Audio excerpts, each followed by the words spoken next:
Halo teman-teman semua, hari ini kami dari kelompok 6 akan bercerita sebuah cerita rakyat dari Bugis yang berjudul Putri Tandang Palik.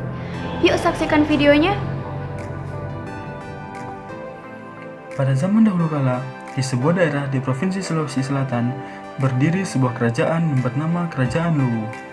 Kerajaan ini dipimpin seorang raja yang dikenal dengan nama Datu Luwu. Ia adalah seorang raja yang adil, arif, dan bijaksana, sehingga rakyatnya hidup makmur dan sentosa. Datu Luwu mempunyai seorang putri yang cantik jelita dan berperangai baik. Namanya Putri Tandang Palik. Berita kecantikan dan perangai baiknya tersebar sampai ke berbagai negeri di Sulawesi Selatan. Pada suatu hari, Raja Bone ingin menikahkan putranya dengan Putri Tandang Palik. Ia pun mengutus beberapa pengawal istana ke kerajaan Luwu untuk melamar sang putri. Sesampainya di istana Luwu, utusan tersebut disambut dengan ramah oleh Datu Luwu. Mendengar lamaran yang disampaikan utusan tersebut, Datu Luwu terdiam. Ia bingung untuk mengambil keputusan menerima atau menolaknya. Sebab dalam adat kerajaan Luwu, seorang gadis Luwu tidak dibenarkan menikah dengan pemuda dari negeri lain. Akan tetapi, jika lamaran itu ditolak, ia khawatir akan terjadi perang yang sangat dahsyat antara dua kerajaan, sehingga membuat rakyat menderita. Setelah beberapa saat berpikir, Datu Luwu masih kebingungan untuk memberikan jawaban.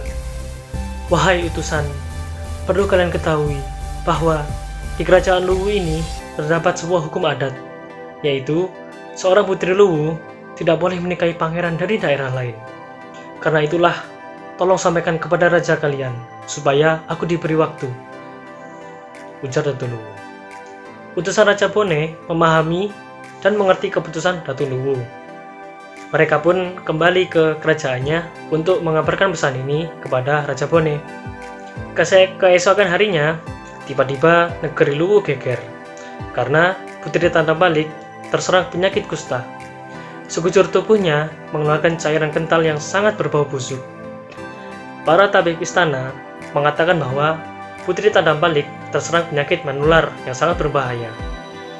Berita tentang musibah ini sudah tersebar di seluruh negeri. Rakyat negeri Luwu sangat bersedih atas penyakit yang diderita oleh sang putri. Setelah berpikir dan menimang-nimang, akhirnya Datu Luwu memutuskan untuk mengasingkan putrinya sendiri ke tempat yang sangat jauh, karena ia khawatir bahwa penyakit putrinya akan menular ke seluruh rakyatnya. Dengan berat hati, Datu Luwu terpaksa harus berpisah dengan putri yang sangat dicintainya itu. Berangkatlah sang putri dengan perahu bersama beberapa pengawal istana. Sebelum berangkat, Datu Luwu memberikan sebuah keris pusaka kepada Putri Tandang Palik sebagai tanda bahwa ia tidak pernah melupakan, apalagi membuang anaknya. Setelah mempersiapkan segala perbekalan yang dibutuhkan, berangkatlah mereka ke suatu daerah yang jauh dari kerajaan Luwu. Berbulan-bulan sudah mereka berlayar tanpa arah dan tujuan. Pada suatu hari, tampaklah bagi mereka sebuah pulau dari kejauhan. "Lihat, Tan Putri," seru seorang pengawal sambil menunjuk ke arah pulau itu. "Akhirnya kita pun menemukan pulau," jawab sang putri dengan perasaan lega. Para pengawal pun semakin cepat mengayuh perahunya mendekati pulau itu. Tak berapa lama, sampailah mereka di pulau itu. Seorang pengawal yang lebih dahulu menginjakkan kakinya di pulau itu menemukan buah wajau. Pengawal itu kemudian memetik beberapa biji buah wajau untuk sang putri. "Pulau ini kuberi nama Pulau Wajo," kata sang putri saat menerima buah itu.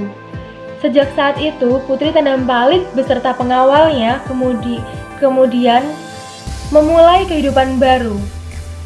Mereka hidup dengan penuh kesederhanaan. Meskipun demikian, mereka tetap bekerja keras, penuh dengan semangat dan gembira. Hari berganti hari, minggu berganti minggu, bulan berganti bulan.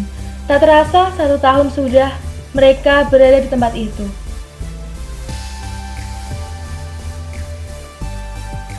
Suatu waktu, Putri Tandang Palik duduk di tepi danau yang terletak di tengah pulau. Tiba-tiba seekor kerbau putih datang menghampiri dan menjilati kulitnya dengan lembut. Awalnya sang putri hendak mengusir kerbau tersebut, namun pada akhirnya ia membiarkan kerbau tersebut karena kerbau tersebut tampak jinak dan terus menjilati kulitnya.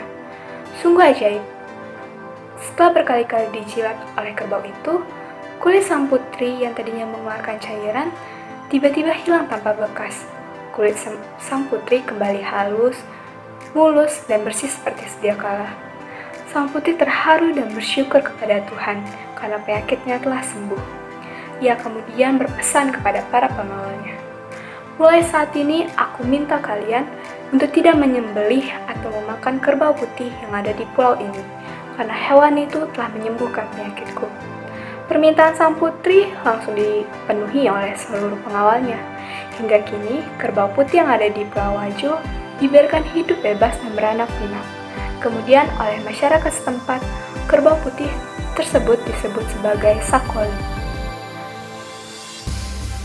Pada suatu hari, Pulau Wajo kedatangan segerombolan pemburu. Mereka adalah putra mahkota Kerajaan Bone yang didampingi oleh Andre Guru Pakan Ranyeng, panglima Kerajaan Bone, dan beberapa pengawalnya.